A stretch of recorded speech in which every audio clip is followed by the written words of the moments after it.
જય સિયારામ મિત્રો, આજે આપણે માહિતી મેળવીશું હાલમાં 2025 મહાકુંભ વિશે. તો શું છે આ મહાકુંભ અને કેટલા અખાડાઓને એમાં સ્થાનનો અધિકાર છે તે વિશે આપણે જાણીશું. મિત્રો, દરેક જગ્યાએ 12 વર્ષે એક વખત કુંભ આવે, જેમાં આજનું પ્રયાગરાજ, હરિદ્વાર, ઉજ્જૈન અને નાસિક દર 3 વર્ષે એક જગ્યાએ કુંભ હોય છે, જે ફરી વખત ફરતો ફરી પાછો પ્રયાગરાજમાં આવે એ 12 વર્ષ જેટલો સમય લાગે, એટલે એને કુંભ કહેવામાં આવે. અને આવી જ રીતે 144 વર્ષે ફરી એક વખત કુંભ આવે, જે જગ્યાએ એને મહાકુંભ કહેવામાં આવે. ત્યારબાદ હરિદ્વાર અને પ્રયાગરાજ એ બંનેની વચ્ચે 6 વર્ષના અંતરે અર્ધકુંભ આવે છે. હરિદ્વાર તેમજ પ્રયાગરાજની અંદર ભરાતા મેળાને કુંભ મેળો કહેવામાં આવે છે, જ્યારે નાસિક અને ઉજ્જૈનની અંદર ભરાતા મેળાને સિંહસ્થ મેળો કહેવામાં આવે છે. તો અર્ધકુંભ, ત્યારબાદ આવે કુંભ અને પૂર્ણ કુંભ, અને ત્યારબાદ 144મા વર્ષે આવતો જે મેળો છે એને મહાકુંભ મેળો કહેવામાં આવે છે. મિત્રો, કદાચ ખબર નહીં હોય કે વિશ્વની અંદર આવડો મોટો મેળો કોઈ જગ્યાએ છે નહીં, જેની અંદર લગભગ 41 કરોડ લોકો સ્નાન કરે એક કુંભની અંદર, એવી સૂત્રો દ્વારા જાણકારી આપણને મળી છે. મિત્રો, આની અંદર સાધુ સંતોથી લઈ સંસારીઓ પણ સ્નાન કરે છે, પણ પ્રથમ અધિકાર જે સંતોને છે એ સાધુ સંતો, એની અંદર પણ 13 અખાડાઓ છે, જે અખાડાઓની અંદર સંન્યાસીઓના 7 અખાડા છે, અને વૈષ્ણવ વૈરાગી પરંપરા જે અમારી રામાનંદી પરંપરા, એમના 3 અખાડા છે, અને 3 અખાડા છે ઉદાસીન. મિત્રો, અખાડાઓ વિશે આપણે આજે માહિતી મેળવીશું, અને કુંભ વિશે હવે પછીના વિડીયોમાં વધારે માહિતી લઈશું. તો સૌ પ્રથમ શંભુદળ અથવા રામદળ એવું આપણે નામ સાંભળ્યું હોય, જે આપણી ગામઠી ભાષાઓમાં એને રામદળ અથવા શંભુદળ કહે છે. તો રામદળ એટલે રામાનંદી પરંપરા, જે અમારી વૈષ્ણવ પરંપરા છે એ, અને શંભુદળ એટલે શૈવો, જે ભગવાન શિવના ઉપાસકો છે, અને જે શંકરાચાર્યજી દ્વારા પ્રેરિત આ 10 સંન્યાસી પરંપરા છે, એની અંદર 7 અખાડાઓ છે. જેમાંનો પ્રથમ અખાડો હું તમને કહું તો શ્રી પંચાયતી મહા નિર્વાણી અખાડા, જેની ગાદી દારાગઢ પ્રયાગરાજ ઉત્તર પ્રદેશની અંદર આવેલ છે. અને આજે શ્રી પંચાયતી અખાડા મહાનિર્વાણી છે, એ મહાકાલની ઉજ્જૈનની અંદર મહાકાલની પૂજા પણ આ અખાડા દ્વારા જ કરવામાં આવે છે, અને આ વ્યવસ્થા એના દ્વારા સંભાળવામાં આવે છે. ત્યારબાદ બીજા ક્રમે છે શ્રી પંચ અટલ અખાડા, જે હનુમાનજી વારાણસી ઉત્તર પ્રદેશ, જેની અંદર ફક્ત બ્રાહ્મણ, ક્ષત્રિય અને વૈશ્ય એ 3 વર્ગને જ દીક્ષા લેવાનો અધિકાર છે. ત્યારબાદ આવે છે ત્રીજા ક્રમે શ્રી પંચાયતી અખાડા નિરંજની દારાગઢ પ્રયાગરાજ, એ પણ ઉત્તર પ્રદેશની અંદર. આ અખાડો વધારે શિક્ષિત અખાડો છે, અને જેની અંદર 50 જેટલા મહામંડલેશ્વરો છે. ત્યારબાદ ચોથા ક્રમે આવે છે શ્રી તપોનિધિ આનંદ અખાડા પંચાયતી ત્રંબકેશ્વર, નાસિક મહારાષ્ટ્રની અંદર આ અખાડો આવેલ છે, જેની અંદર કોઈ મંડલેશ્વર હોતા નથી, ફક્ત આચાર્ય જે હોય એ જ સર્વે સર્વા હોય છે. ત્યારબાદ 5મા ક્રમે આવે છે શ્રી પંચ દશનામ જૂના અખાડા બાબા હનુમાન ઘાટ વારાણસી ઉત્તર પ્રદેશ મુકામે એ આવેલ છે. અને જૂનામાં જૂનો અખાડો, લગભગ બધાથી જૂનો અખાડો, અને આની અંદર 5 લાખ જેટલા સાધુઓ જોડાયેલા છે. ત્યારબાદ આવે છે છઠ્ઠા ક્રમે શ્રી પંચદશનામ આહવાન અખાડા, જે દશાશ્વમેઘ ઘાટ વારાણસી ઉત્તર પ્રદેશ મુકામે આવેલ છે, અને જેની અંદર મહિલાઓ પણ દીક્ષા લઈ શકે છે. બાકીના અખાડાઓમાં મહિલાઓ પર નિષેધ છે. ત્યારબાદ આવે છે 7મા ક્રમે શ્રી પંચદશનામ પંચ અગ્નિ અખાડા, જે આપણા ગિરધારા ક્ષેત્રની અંદર આવેલ ભવનાથ જુનાગઢ મુકામે આવેલ છે, અને એની અંદર ફક્ત બ્રાહ્મણો જ દીક્ષા લઈ શકે છે. તો મિત્રો, આ 7 અખાડાઓ જે મહારાજ શંકરાચાર્યજીની પરંપરામાં આવે છે,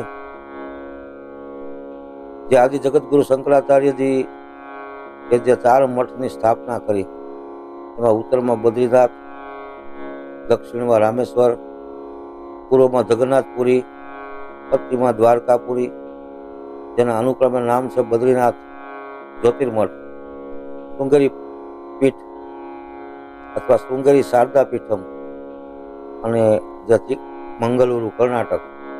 ત્યારબાદ જગન્નાથપુરી, ગોવર્ધન મઠ પુરી ઓડિશા, અને દ્વારકા મઠ જે દ્વારકા ખાતે આવેલા છે. ત્યારબાદ રામદળ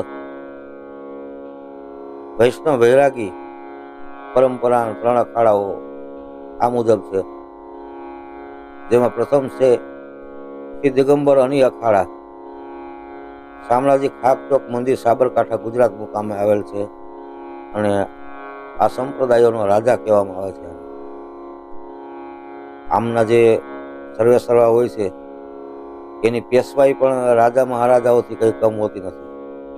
તમે ઘણી વખત નામ સાંભળ્યું હોય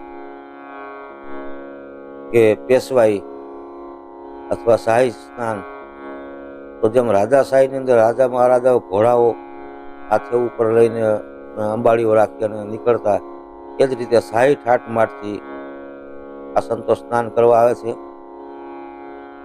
અને કલ્પવાસ કહેવામાં આવે છે. કુંભના મેળાની અંદર જે રોકાવાનો સમય હોય છે 30 થી 45 દિવસનો,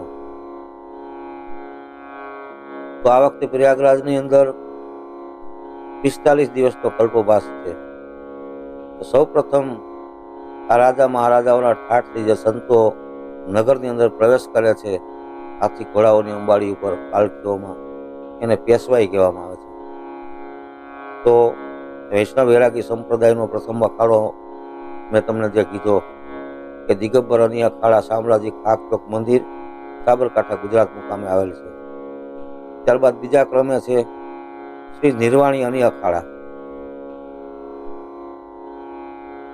જે હનુમાનગઢી અયોધ્યા ઉત્તર પ્રદેશ મુકામે આવેલ છે, અને 3 અખાડાઓમાં બધાથી નાનો અખાડો આ છે. ત્યારબાદ આવે છે શ્રી પંચ નિર્મોહી અખાડા, જે ધીર સબીર મંદિર, વંશીવટ, વૃંદાવન, મથુરા, ઉત્તર પ્રદેશની અંદર આવેલ છે, જે કુસ્તી પ્રધાન અખાડો છે, અને જેની અંદર ઘણા બધા પ્રોફેશનલ કુસ્તીબાજો પણ છે. તેમજ આ અખાડાના ઘણા બધા આંતરરાષ્ટ્રીય ચેમ્પિયન સ્પર્ધામાં પણ ભાગ લઈ અને મેડલ લઈને આવ્યા છે, જેમણે દેશનું નામ રોશન કર્યું છે. એવા ઘણા બધા ચેમ્પિયનો પણ આ અખાડા સાથે જોડાયેલા છે. ત્યારબાદ ઉદાસીન સંપ્રદાય આવે છે, જે આમ તો શીખ ધર્મથી જુદો પડેલો ગણાય, અને જે પંચતત્વ પાણી, અગ્નિ, વાયુ, આકાશ, પૃથ્વી એમને જ માને છે, અને એમની શિક્ષા દીક્ષા પણ લગભગ શીખ સંપ્રદાયની સાથે મળતી આવે છે, અને છતાં પણ તેઓ સનાતન ધર્મને જ માને છે. જેમના આદ્ય સ્થાપક ચંદ્રદેવ ભગવાન એ ગુરુ નાનકના એક પુત્ર હતા, અને એમના દ્વારા આ ઉદાસીન સંપ્રદાયનું સ્થાપન કરવામાં આવેલું, જેની અંદર 3 અખાડાઓ છે. શ્રી પંચાયતી બડા ઉદાસીન અખાડા, કૃષ્ણનગર, કીટગંજ, પ્રયાગરાજ, ઉત્તર પ્રદેશ, અને સેવા જ મુખ્ય ઉદ્દેશ છે.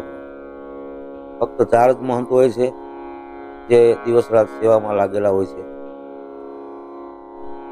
ત્યારબાદ બીજા ક્રમે આવે છે પંચાયતી નયા ઉદાસીન અખાડા, શ્રી પંચાયતી અખાડા નયા ઉદાસીન કનખલ હરિદ્વાર ઉત્તરાખંડ ખાતે, જે 8 થી 12 વર્ષના બાળકોને દીક્ષા આપે છે. અને ત્રીજો જે નિર્મલ પંચાયતી અખાડા કનખલ હરિદ્વાર ઉત્તરાખંડમાં આવેલ છે, જેની અંદર ધૂમ્રપાન નિષેધ છે. ગાંજો ચરસ કે એવું કોઈ પીતા હોય એમને આ અખાડાની અંદર સ્થાન મળતું નથી. ત્યારબાદ હમણાં તમને કદાચ ખબર હોય તો એક માયવાડા અખાડો આવ્યો, જેની અંદર મહિલા દિગંબર સાધુઓ, એને આજ દિવસ સુધી પ્રવેશ નહોતો, પણ એક આપણા સાંસદ જે સંન્યાસી હતા મહિલા, એમની જહેમત રંગ લાવી અને 13 અખાડાથી વધીને જાય એટલા માટે એમને જૂના અખાડામાં સમાવેશ કરવામાં આવ્યો. ત્યારબાદ હમણાં એક કિન્નર અખાડો અસ્તિત્વમાં આવ્યો. તો એ જે કિન્નર અખાડો છે એને પણ જૂના અખાડાની અંદર સમાવવામાં આવ્યો છે. તો મિત્રો 13 અખાડાઓ અને 13 અખાડાઓના શાહી સ્થાન ક્રમશઃ, જેમ કે પ્રથમ 7 અખાડાઓ છે એ સંન્યાસીઓના, એમનો સ્નાનનો અધિકાર. ત્યારબાદ વૈષ્ણવ વૈરાગી પરંપરા, એમને સ્નાનનો અધિકાર છે. ત્યારબાદ આવે છે ઉદાસીન. એ ઉદાસીનના 3 અખાડાઓ સ્નાન કરી લે ત્યાર પછી આમ જનતાને સ્નાન કરવાનો અધિકાર છે. તો મિત્રો, આ તે કુંભમાં આવેલ અખાડાઓ વિશેની માહિતી. અને વિશેષ તમારે કુંભ વિશે જાણવું હોય તો વિગતવારે કોઈ બીજો વિડીયો બનાવીશ અને એની અંદર આપણે વિગત જાણી ચર્ચાઓ કરીશું. તો મિત્રો, આ વખતે જે 2025નો કુંભ મેળો છે એ મહાકુંભ મેળો છે. અને હવે આ કુંભ મેળો આપણા જીવન દરમિયાન ક્યારેય ફરી વખત આવવાનો નથી. કારણ કે માણસની આયુષ્ય સરેરાશ વધીને 100 વર્ષની હોય, તો 144 વર્ષ પછી હવે પાછો ફરી અને આવો મહાકુંભ બને ત્યાં સુધી આપણે પણ ન હોઈએ અને જે અત્યારે જન્મે એ પણ ન હોય. કારણ કે 100 વર્ષથી વધારે કોઈ જીવવાનું નથી. જો કોઈ માણસની આયુષ્ય 147 વર્ષ જેવી હોય તો એમને આ લાભ મળે, તો આપણે નસીબદાર છીએ. અને આપણે આપણી નજર સમક્ષ આપણે આ મેળાને જોઈ રહ્યા છીએ ટીવીના માધ્યમથી. તો મહાકુંભના દર્શન કરી, સાધુ સંતોના દર્શન કરી રહ્યા છીએ. તો આપણે ખરેખર ભાગ્યશાળી છીએ કે આપણે એવા સમયની અંદર જન્મ લીધો કે જે આપણે આ મહાકુંભના સાક્ષી બન્યા. મિત્રો, મારી આ ચેનલ આપને ગમી હોય તો સબસ્ક્રાઈબ કરજો, લાઈક કરજો અને બેલ આઇકોન પણ પ્રેસ કરજો, જેથી આવા નવા વિડીયો લઈ અને હું આપની સમક્ષ આવી શકું. તેમજ કોમેન્ટ બોક્સમાં પણ આપણે કુંભ વિશેની અથવા અખાડાઓ વિશેની અથવા સંપ્રદાયો વિશેની વધારે માહિતી કંઈ જોઈતી હોય તો કોમેન્ટ બોક્સમાં લખજો, જેનો હું અચૂક જવાબ દઈશ. જય સિયારામ.